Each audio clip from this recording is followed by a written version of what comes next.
So, good morning, Math 101. This is our third time having a consecutive online class. So, you can start typing in your full name and your lab section in the chat so that attendance will be checked but is not required. For the recording of the two previous online classes, you can check it out in the Math 101 Google site. Okay, so for this week, you had last Monday a sit work on functions. So, nung last week Friday, nung nagsimula tayo mag-discuss ng function, ang na-discuss pa lang natin nung Friday ay ano yung function? Ano yung domain ng function, codomain at saka range. Maraming properties ng function na hindi natin pa na-discuss in the lecture. And yet, nag-sit work na kayo regarding those kasi meron namang discussion prior to the sit work. Okay? So, tatapusin natin yung discussion natin on functions, continuation to nung discussion ninyo last Monday. So, pag natapos natin yung discussion on functions under chapter 4, magkukontinue na tayo sa chapter 5, also for this week. Okay? So, for today, ulit, tatapusin natin yung function. Simulan natin dun sa yung pinaka um, so, kapag meron kasing function, di ba, meron na mga established na functions like exponential functions, meron kang polynomial functions. Okay, so ngayon titingin tayo, paano kapag hindi pa established yung type of function that we're looking at? So, ang kailangan natin unang ma-check ay yung tinatawag na yung formula ba, yung formula defining the function, is it well defined? Okay, so pag sinabi nating well-defined yung formula, kahit anong representation nung elements mo, nung input mo, pareho pa rin yung output. Okay, so walang ambiguity dun sa ano yung ka-pair nung input. Okay, so when we have a relation, meron kang, so if we have a relation from set A to set B, we know that the relation is simply a subset of A cross B. So yung X natin coming from the set A, meron siyang ka-pair na Y coming from the set B.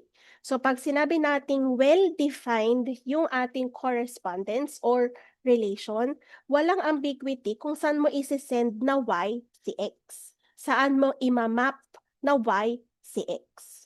Okay? So if we have a, say, a correspondence, so H is the relation. At ang gusto natin, mag-define ng formula saan mo isi-send yung input mo.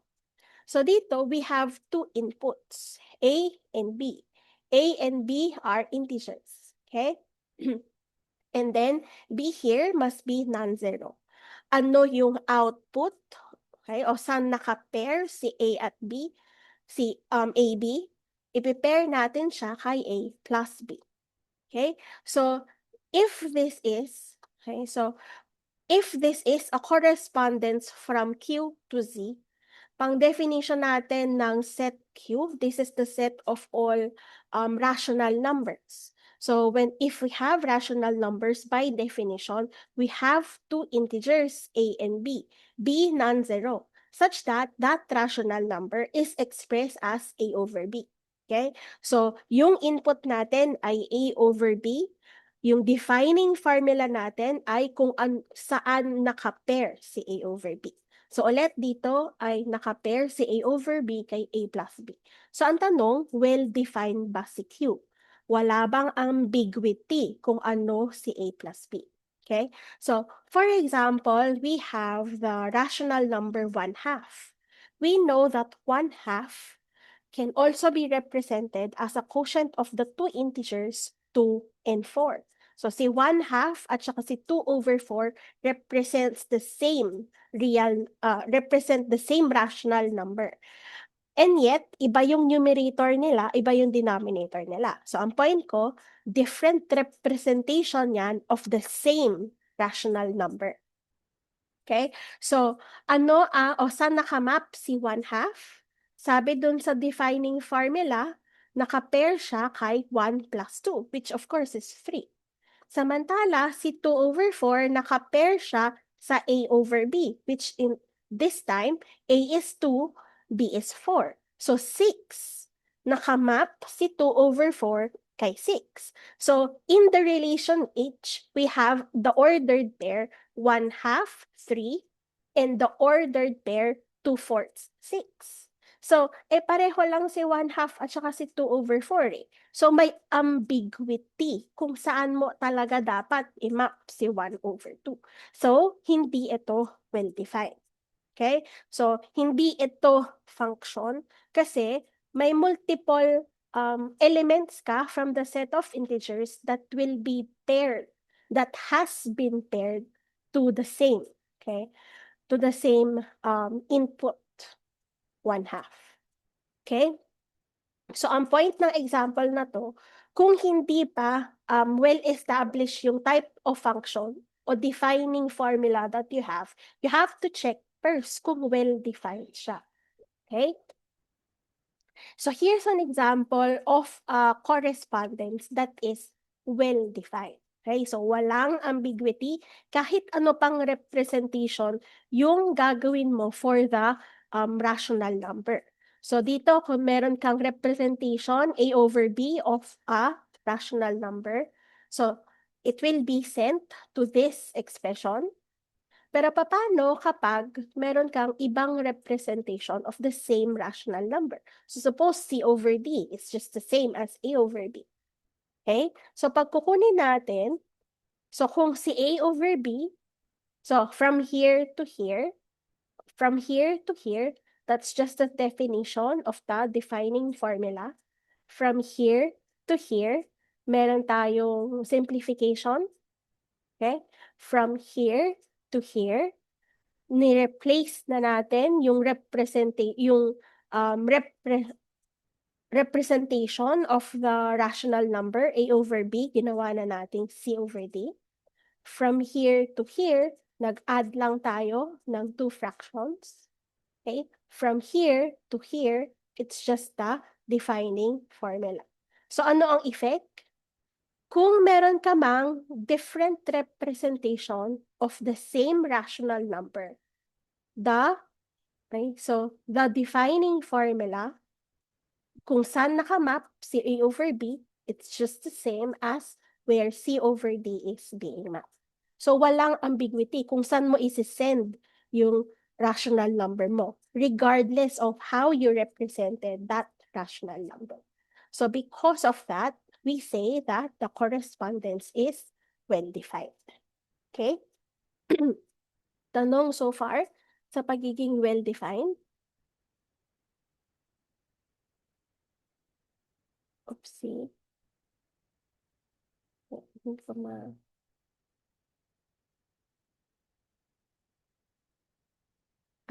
nag-close yung isang file. Wait lang.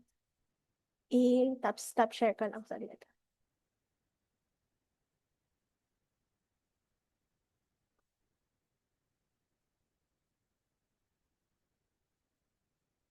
Okay? So, bukod dito sa pagiging well-defined sa inyong lab last Monday, marami na kayong properties ng functions na tinignan eh. Meron kayong pagiging surjective ng function o yung tinatawag na onto function. Meron na rin kayong injective function or one-to-one function. Tapos meron na kayong bijective function. Okay? So,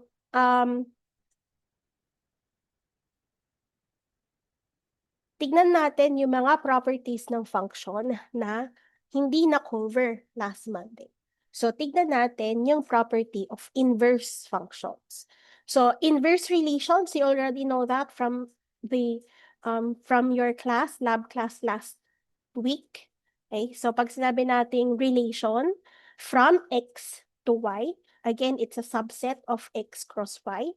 Pero pag kukunin natin yung inverse relation niya, we use this notation as the reverse relation.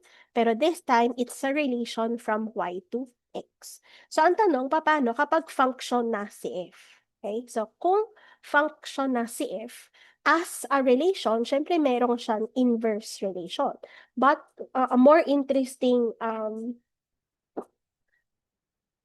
yung mas interesting to see is kailan yung inverse relation ay function din. So dito we have a theorem that gives us a yung sagot dun sa tanong na yon. So if we have a function f that is bijective from x to y, lagi yung inverse. Okay, so yung inverse relation from y to x is also a function.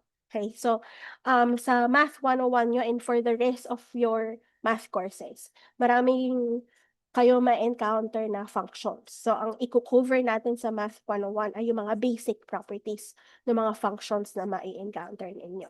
So basta bijective yung function, meaning surjective and injective, one-to-one and onto, yung inverse relation niya, lagi tayong makakasigurado na it's a function.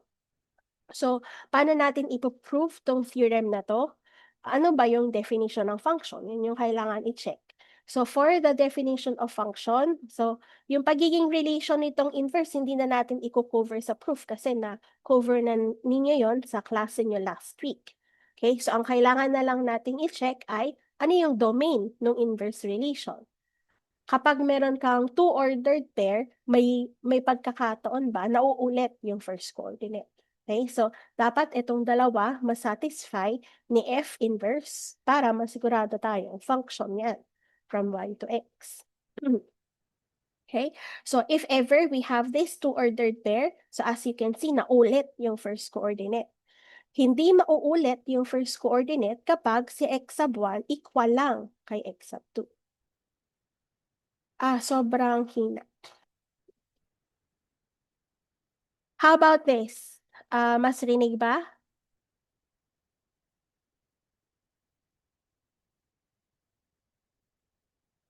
Okay na ba yung audio? Naririnig niyo na?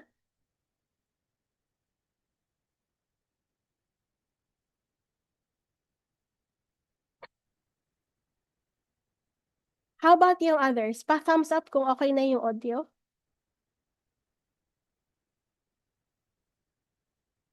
Can you hear me? Hello?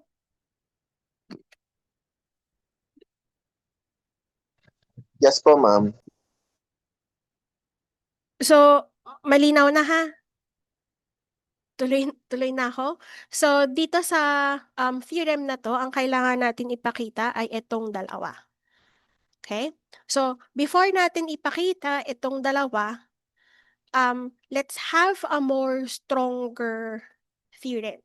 Stronger kasi bukod sa pagiging function, papakita natin na bijective din pala si F inverse.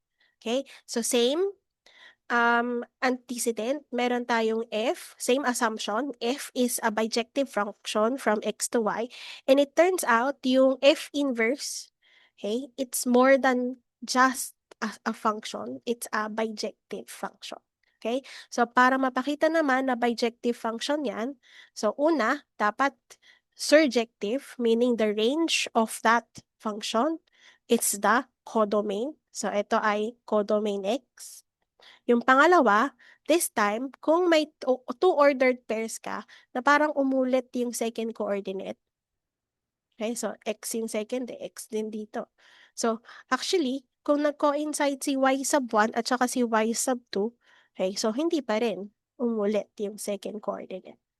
Okay, so, ito naman ang pinapakita, 1 to 1. Every element in the range has a unique pre-image. Okay? So, pakita na natin. So, yung function, yung theorem na natin ay, so, sinulat ko na, bijective function. So, 4 yung kailangan natin ipakita. So, yung una ay may kinalaman sa domain. Yung pangalawang set may kinalaman sa range. So, yun na muna yung sinulat ko. So, for the domain of F inverse, kokolektahin natin lahat ng element ng Y na merong image under F inverse. Okay? So, yung Y, my image under F inverse, or it's the same as saying that Y has a pre-image under F. So, kaya yan, ganyan. Okay? So, anong ibig sabihin nito? Kinokolekta mo lahat ng Y na may pre-image. Diba that's exactly how we define the range of a function, of the function F. So, since yung domain niya ay y, okay, edi pasado na tayo doon sa kalahati ng pagiging function. Okay? Sunod, for the range. For the range, kokolektahin natin lahat ng element ng codomain, okay, na may pre-image under F. Okay? So pag sinabi natin si X, may pre-image under F inverse, it's the same as saying si X, okay, ay may image under F naman. So, same defining function. Pero this time, yung first coordinate yung kinokolekta mo. Eto, di ba, this is exactly how we define the domain of the function f. So, yung range ni f inverse is just the same as the domain of f. Ang domain ni f as a function from x to y is x. Okay? So, kung mapapakita natin na function ito, meron siyang range na yung codomain mismo. So, surjective. Okay? So, kalahati na.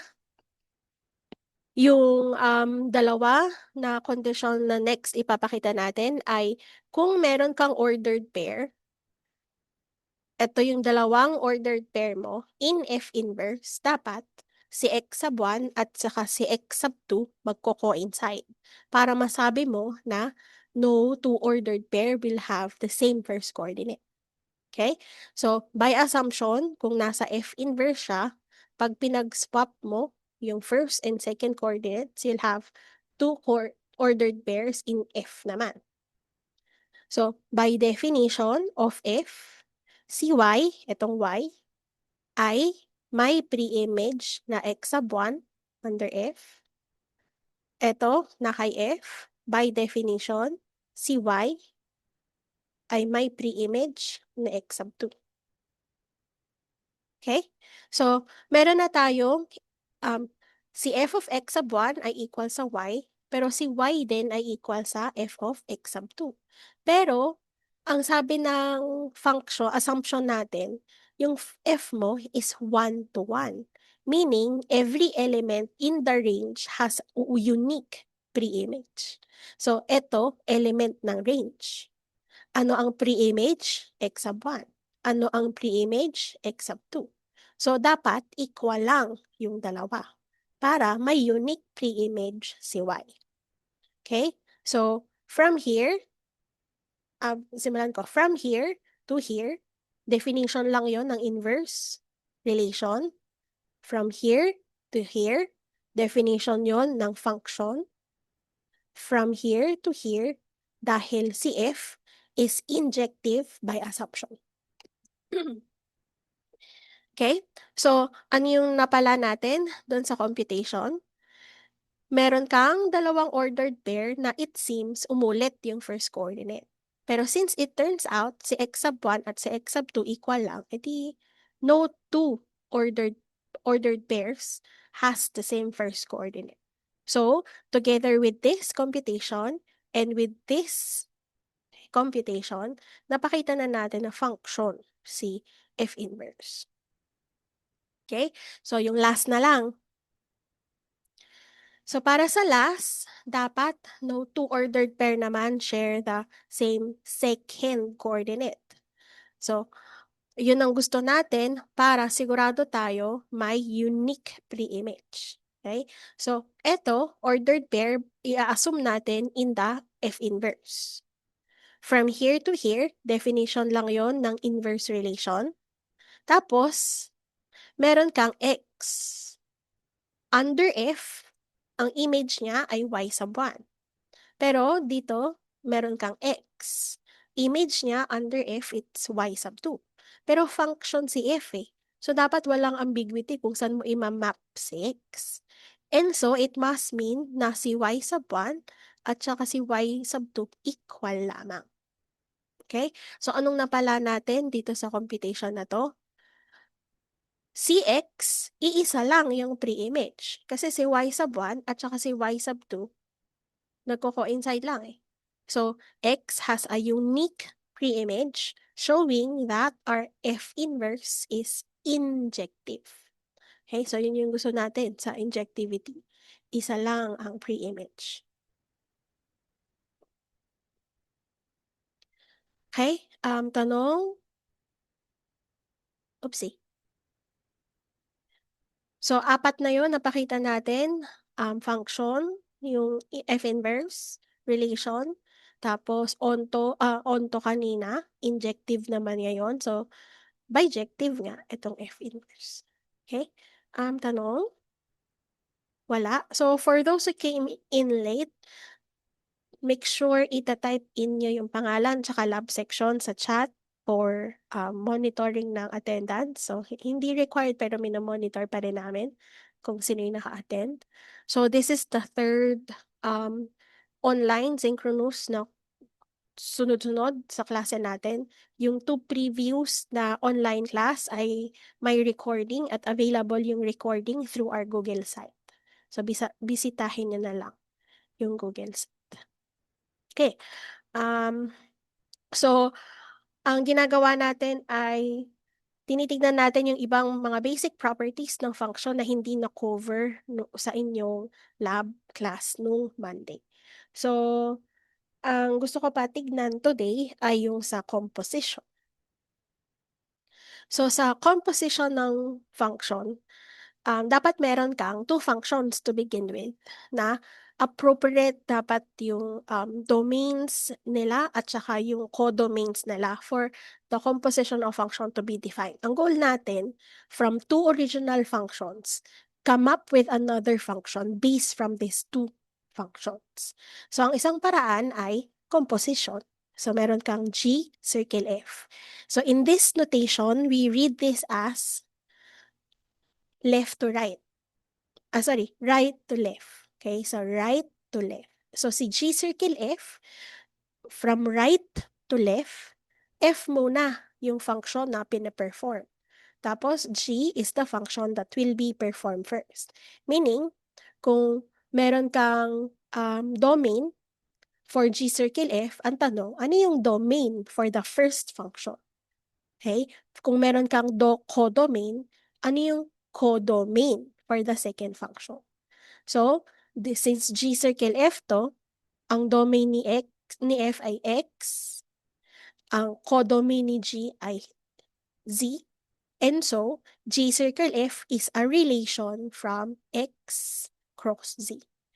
Okay, so kaya ganyan yung itsura ng elements ng G circle F. It's a subset of X cross Z.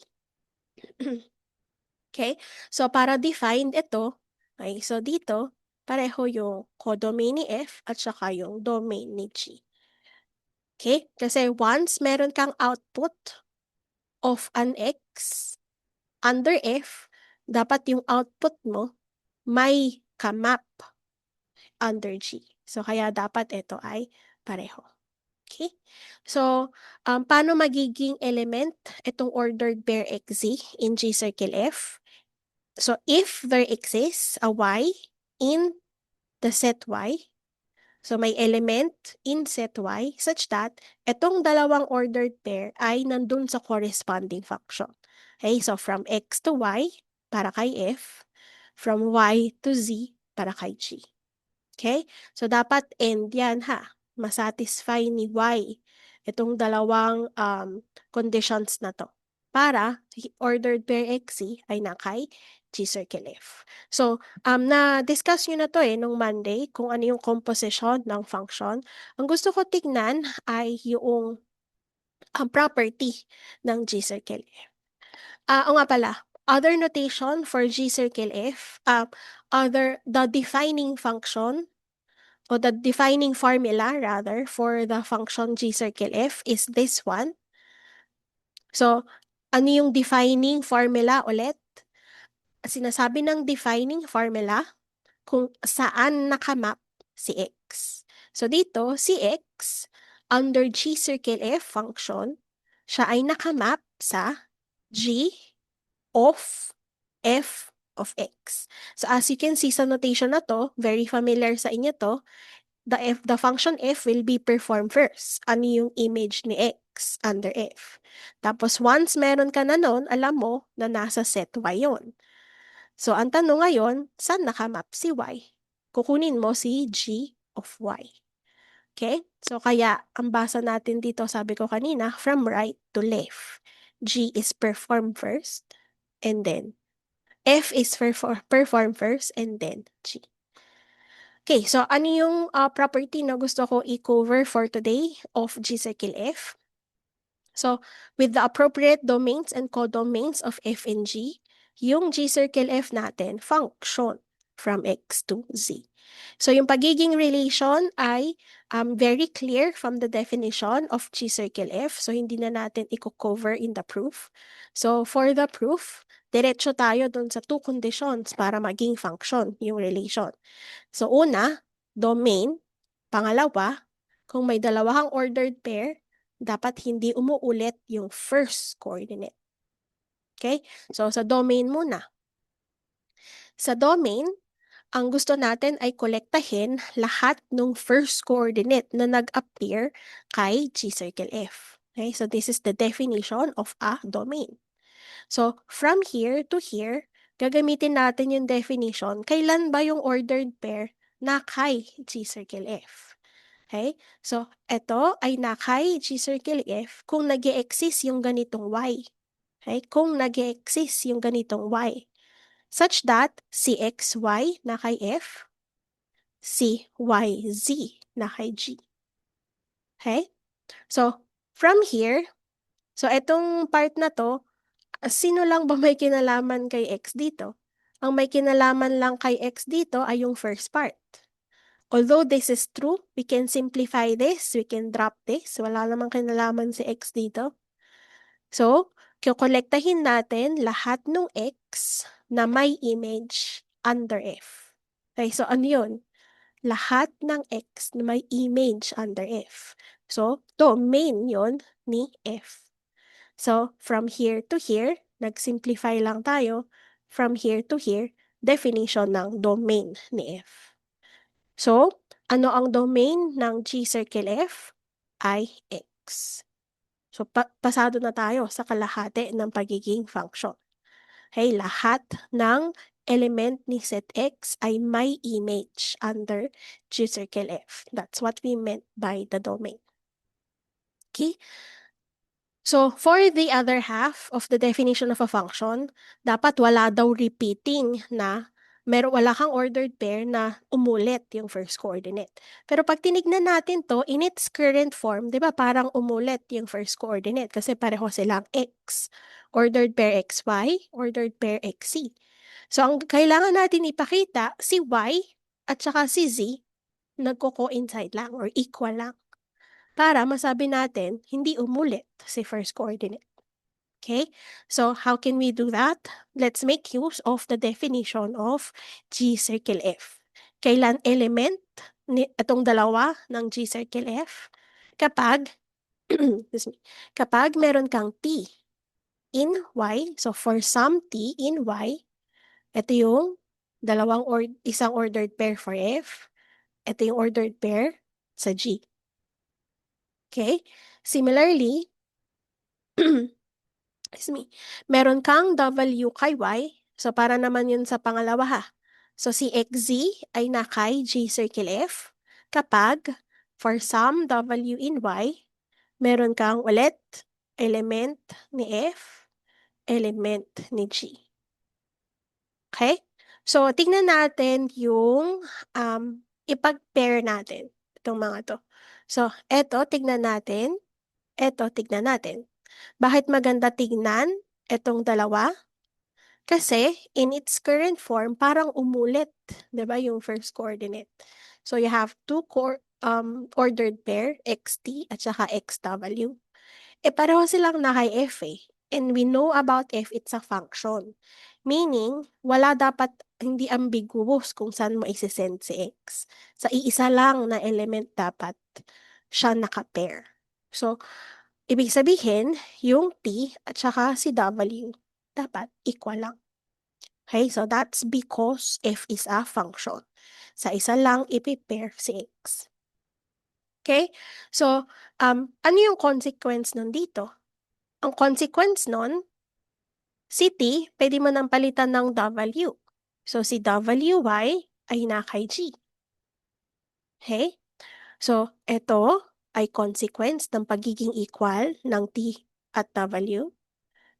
Tapos, yung etong part na to, nire-write lang natin. Okay? So, similar kanina, pero this time sa function G, meron ka ulit dalawang ordered pair in G. Si W dito nakamap kay Y. Si W dito nakamap kay Z. Eh, di ba kung function, dapat isa lang, sa isang element lang nakamap si W. So, ang consequence nun ay dapat si Y ay equal lang kay Z. Okay, so para si W ay nakamap lang sa iisang element. Excuse me. Okay, so ano ang consequence na si Y ay equal sa Z? E di balik tayo doon sa una. May dalawa kang ordered pair dito from G circle F, pero it turns out, equal lang si W at si Z. So kahit sa forma niya, parang umulit yung first coordinate, hindi talaga umulit dahil pareho lang si Y at si Z. So we're done with showing that G circle F is a function from X to Z. Tanong dito,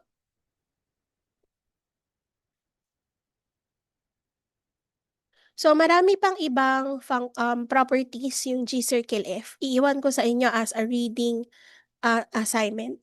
So yung isang reading assignment ay yung pagiging hindi commutative ng composition of functions o yung functional composition at yung pagiging associative ng functional composition. So reading assignment ito. So naka-upload na to sa inyong Google site. Sa ating Google site. So paki-check na lang. Okay, so sa inyong seatwork last Monday, ito ay ilan dun sa item sa seatwork na yon. So these are basic properties of functions. Pwedeng injective, surjective, ano yung consequence niya dun sa function mo. So hindi lang to makakatulong sa Math 101 nyo, but also in other math courses where functions will be considered. Okay, so yan yung basic information that you should know about functions. Tanong,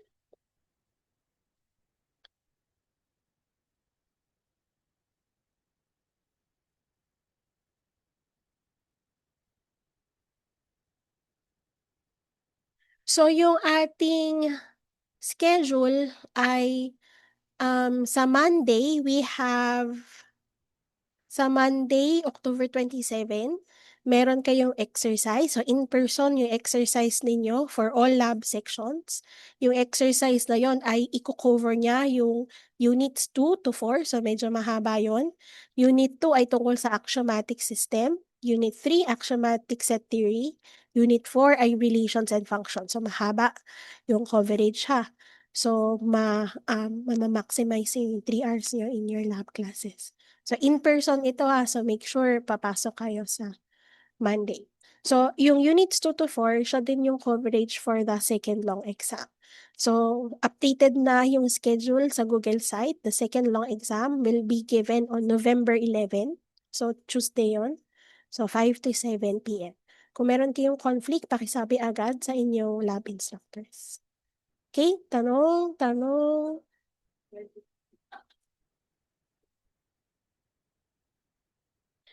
Walang tanong? Okay. So, tuloy na natin yung discussion, pero bagong chapter na. Ito ay chapter 5.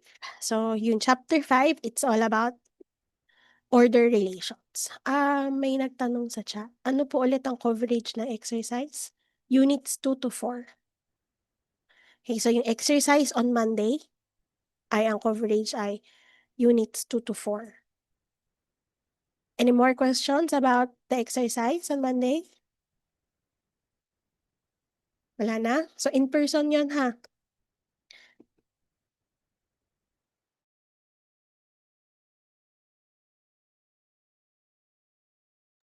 May question pa sa chat. Sa example, ma'am, unit 2 to 4 din po. Yes.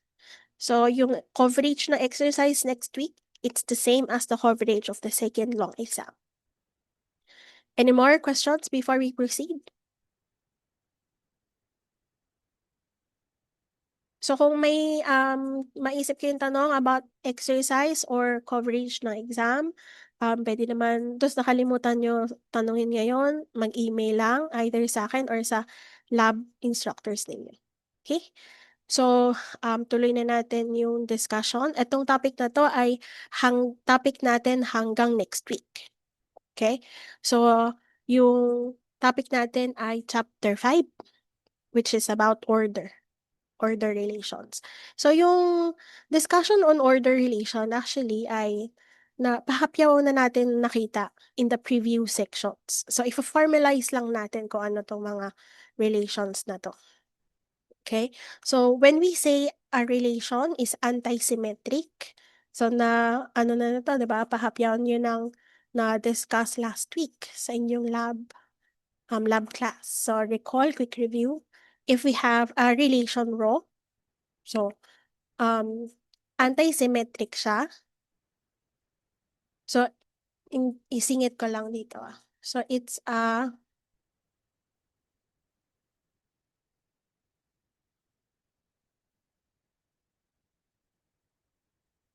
in A na lang. Okay. So, suppose we have a relation row in A. So again, this means that we have a subset of A cross A. So yung relation natin, ang isang property ay yung pagiging anti-symmetric niya. This will happen if, so if and only if, ito yung criteria for it to be anti-symmetric. Kapag meron kang dalawang ordered pair na alam dun sa row. So meron kang ordered pair XY at saka ordered pair YX. Okay, so yun yung ibig sabihin natin ng notation na to. We have ordered pair XY in row and ordered pair YX in row. So if both are in row, then it must be the case. So it must imply that X is equal to Y. Okay, so if this is true, then X must be equal to Y.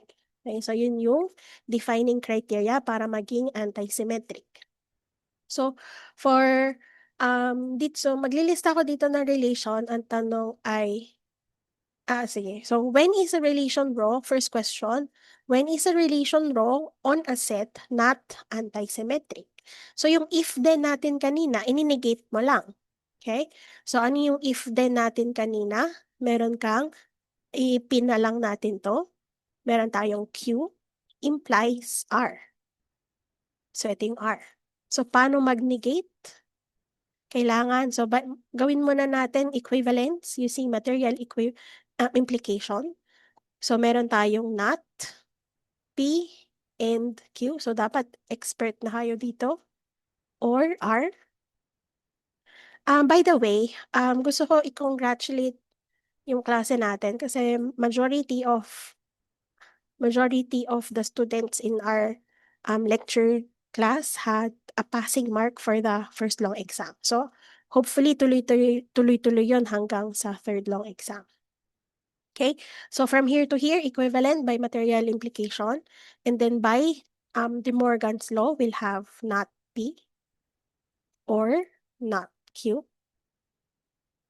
Tapos meron tayo or R. So, itong tatlo, they are equivalent. So, pag inenegate natin yung original, we simply negate this junction. So, anong negation nito? Meron kang ordered. Okay. So, meron kang ordered pair XY, negation ng P, not P. So, negation ay P. So, si ordered pair XY ay naka-row. Okay? Negation ng not Q ay Q. So, meron kang ordered pair YX na naka-row pa rin. And yet, si X, hindi. Okay? Not R ang negation nito. And yet, si X hindi equal kay Y. So, dapat sabay-sabay ang totoo. Okay? So, ang negation nito, conjunction. So, meron kang dalawang ordered pair, XY at saka YX. Both are in row and yet, hindi equal si X and Y. So let's consider a specific example. Okay? So, yung second question, skip ko muna saglit ha. So dito sa baba, we're given a set and we're being asked if siya ba ay anti-symmetric sa set, on set A. Okay? So bukod sa tanong na anti-symmetric ba siya, tanong din ay symmetric ba siya. So remember, quick review, ano ba yung ibig sabihin na symmetric in A, yung ating relation? Susulat ko, gawin nating red. So sa pagiging symmetric, if we have an ordered pair XY in row, it must imply na si ordered pair XY ay nakay row din. Okay? So, i-check natin pareho kung symmetric ba at saka anti-symmetric ba. Okay?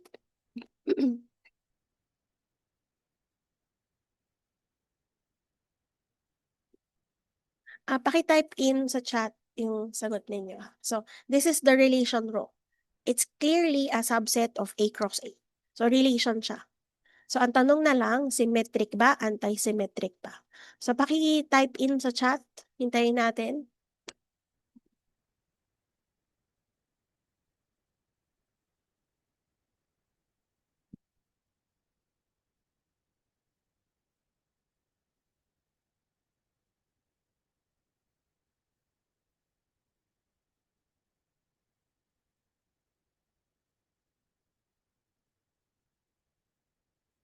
So marami na nagta-type in ng sagot nila. Hindi unanimous yung sagot ninyo, pero majority ang sagot ay both. Hindi pala majority. Majority ay siguradong symmetric. Sigurado silang symmetric. Okay, sasagutan na natin. It's both symmetric and anti-symmetric. So, i-check muna natin yung symmetry. Itong implication ay totoo. So, suppose si XY, that's the ordered pair 1, 1. Ano yung ordered pair YX? It's the same, di ba? It's 1, 1. So, kung nandun si XY, nandun si YX. Okay? Kung naman si XY, that's the ordered pair 2, 2, ano yung ordered pair YX? Edi 2, 2 rin. So, totoo pa rin yung implication. So, row is definitely symmetric. How about anti-symmetric? Sa anti-symmetry, kailangan titingin natin, magko-consider tayo ng ordered pair XY at saka ordered pair YX na nandun na sa row. Okay, so yun muna yung hahanapin natin. Ano yung X, ano yung Y, such that yung ordered pair XY at saka yung ordered pair YX nandoon na kay row. Okay? So, kung ito si XY, siya rin yung YX eh. So, X can be 1, Y can be 1. So, totoo ba na equal? Yes. So, yung implication, tama. For 1, 1. Okay? Ano pa? Kung ang kung ang XY ay 2, 2, ano yung YX? Edi 2, 2 din. So, nasatisfy niya yung if part ng pagiging anti-symmetric. Yung ordered pair mo, XY at saka YX, nandun sa row. So, tatanungin mo na, does it imply na yung Y ay equal sa X? Yes, no? Equal yan. 2, 2, pareho. Si X at Y. So, yung if then ay totoo pa rin. Itong if then na to for anti-symmetry, na-satisfy pa rin ng ating set row. So, anti-symmetric siya. Okay? Malinaw ba yon sa mga sa chat binabasa ko merong mga nagsabi hindi daw anti-symmetric na justify naman yung pagiging anti-symmetric, malinaw na. Okay. So, next, paki-type in sa chat. Symmetric ba? Anti-symmetric ba? So, sa symmetric, pag-check kung symmetric yan, maghanap ka lang ng isa na ordered pair XY. Tapos tatanungin mo, yung ordered pair YX, nandun din ba? Okay? So, unahin natin yung kung eto si XY, isa lang, 'di ba? Yung titignan mo sa pagiging symmetric. Titignan mo kung eto si XY, ang tanong, si YX nandun ba? Okay, so it turns out, yes. Kasi kung eto si XY, siya pa rin si YX eh. Okay, next. So 2, 3, titingin ka lang sa isa. Kung eto si XY, tatanungin natin, ano si YX? So si YX, that's the ordered pair 3, 2. So nandun ba siya sa row? Hindi, wala siya sa row. So, it's not symmetric. Okay? How about sa anti-symmetry? Ang i-check mo, dalawa na agad yung hahanapin mo. Take note ha, dalawa na agad yung hahanapin mo na ordered pair. So, kung ito yung ordered pair XY, hahanapin mo din, ano si YX? Si YX, 1, 1 din. Tapos tatanungin mo, equal ba yung X at Y? Yes, ang sagot. Okay? Next. Kung eto si ordered pair XY, hahanapin mo dapat si ordered pair 3, 2. Wala si ordered pair 3, 2 dito eh. So, tatanungin mo pa ba kung equal si X at Y? Hindi na. Bakit hindi na? Take note, this is an if-then statement. Yung if part, hindi mo na nasatisfy eh. Yung if part, false na. So, would you care kung X ay equal sa Y? Hanggang gusto mo lang yung if then ay true. Pero yung if part, false na. So, ang tanong ko, will you care if X is equal to Y or not? Okay, thank you. So, may nag-chat, no, you will not care. Why? Kasi kung false na yung if part, true yung if then. Okay, thank you. So, sa chat, sabi ng classmate nyo, it's vacuously true. Yung if-then part, yung if-then na statement, it's already vacuously true. Kasi yung if part hindi na-satisfy. And so, is this anti-symmetric? Vacuously true na itong if-then. Okay, thank you. So, anti-symmetric siya. Okay, so next. So, type in nyo sa chat, same. Symmetric ba? Anti-symmetric ba?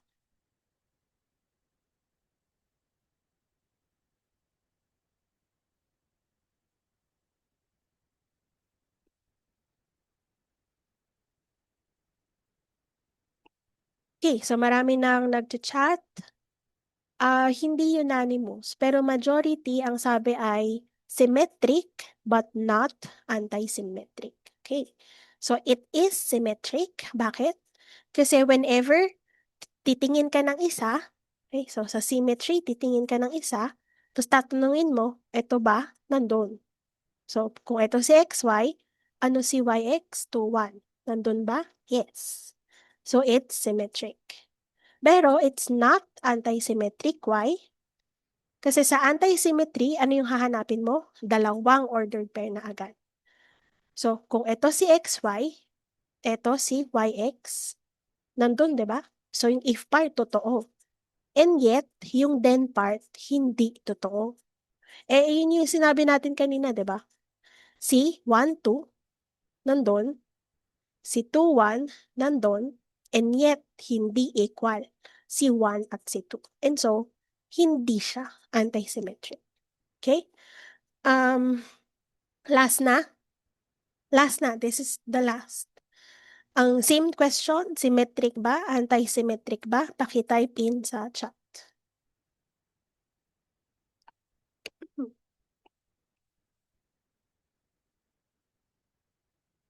So habang naghihintay tayo ng sagot ninyo sa chat, what we've done today is we've finished some more properties of functions not covered in your lab last Monday. So yung also we've na-mention natin na meron tayong exercise in person on Monday covering units 2 to 4. Tapos yung ginagawa natin ngayon hanggang next week ay lecture para sa Unit 5. Again, Unit 5 is no longer part of the second long exam. Okay, so ang dami na nagta-type in ng sagot. Basta browse ko lang saglit ha. Okay, so hindi unanimous, pero maraming nagsagot na neither symmetric nor anti-symmetric. So pag sinabi nating not symmetric, dapat nakakita tayo ng ordered pair XY kay row such that yung YX wala kay row. So can you tell me an ordered pair in row such that yung pag pinag-swap wala kay row? 3, 2. Okay, thank you. So, meron kang ordered pair 2, 3 in row. And yet, totoo to, yung if part. And yet, itong then part, hindi totoo kasi wala doon si 3, 2. So, it's not symmetric. Okay? Bakit siya hindi rin anti-symmetric? Kailangan, pag hindi anti-symmetric, makakakita tayo ng dalawang ordered pair. Si ordered pair XY, si ordered pair YX na naka-row such that hindi equal. Meron ba tayo nun dito sa pinaka-last na set?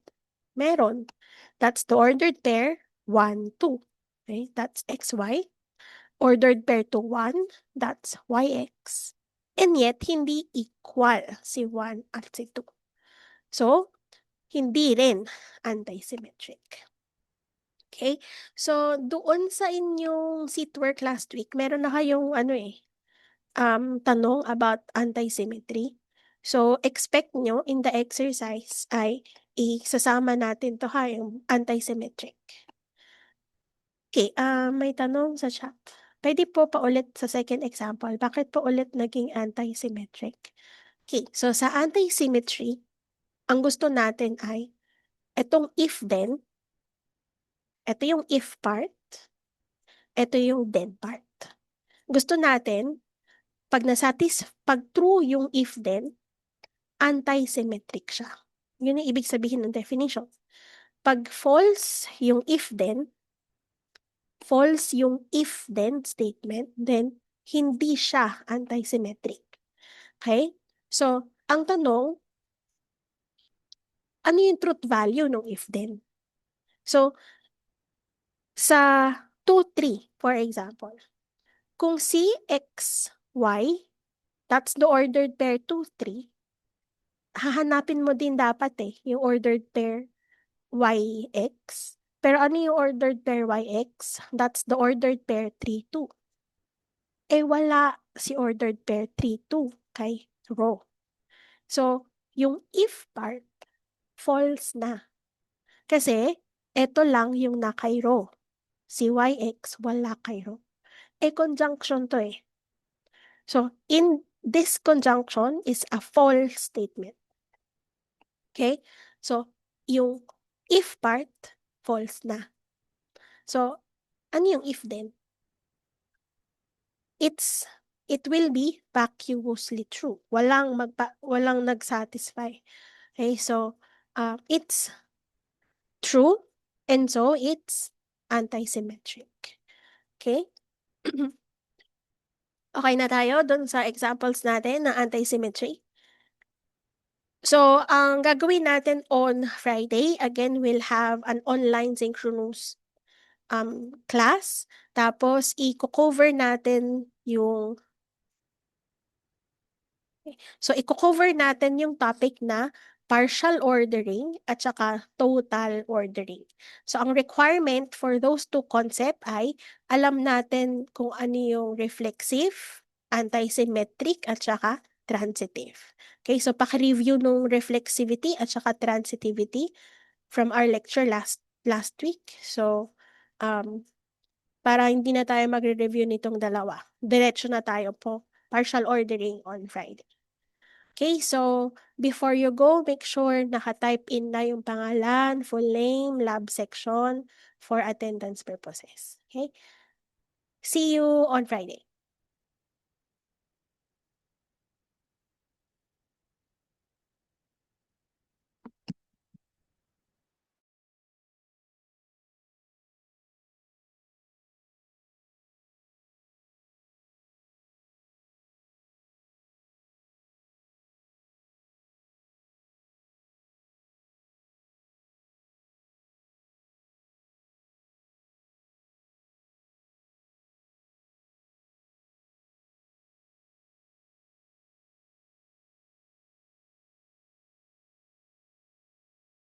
end ko na yung meeting natin, make sure na naka-type na sa attendance.